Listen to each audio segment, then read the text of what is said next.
আপনাদের মাঝে আমি আসছি মোহাম্মদ শামীম রেজা। আজকে আপনাদের মাঝে কথা বলবো সমস্যা নিয়ে।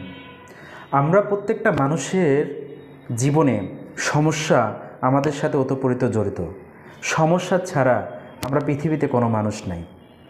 কিন্তু এই সমস্যাকে যদি আমি জীবনের সমস্যা চিন্তা করি, তাহলে আমার জীবনের আমি সমস্যাকে কখনোই এড়িয়ে যেতে পারবো না।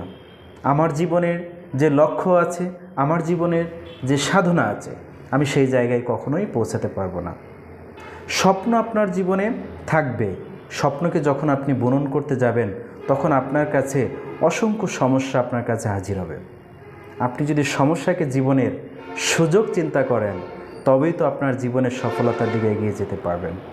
আপনি আজকে যে সমস্যাটা আপনার জীবনে দেখতেছেন, এই সমস্যাকে যদি আপনি সমস্যা ভেবে এড়িয়ে চলেন, তাকে ফেস না করেন, আপনার জীবন থেকে সমস্যাটা হারিয়ে যাচ্ছে না, আপনার জীবনের একটা অংশ হয়ে থাকতেছে।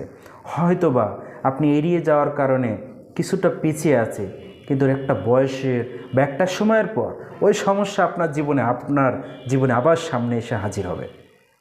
যখন এটা আপনার সামনে আবার সেই সমস্যাটা আসবে, হয়তো আজকের যে বয়স, আজকের যে রক্তের গরম, আজকের যে ধৈর্য, আজকের যে সুযোগ, হয়তোবা সেই সময় আপনার কাছে আর থাকবে না।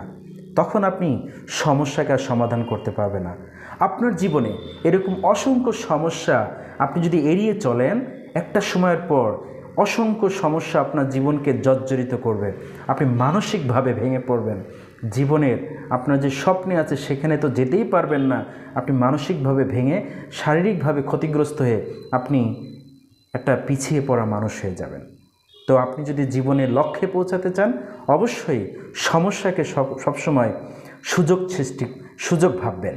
কারণ কি, এই সমস্যাকে যদি আপনি সুযোগ ভেবে প্রতিনিয়ত পজিটিভভাবে এটাকে ফেস করে দেন, তবেই দেখবেন আপনার জীবনের সফলতা খুব কাছে আপনার চলে আসছে।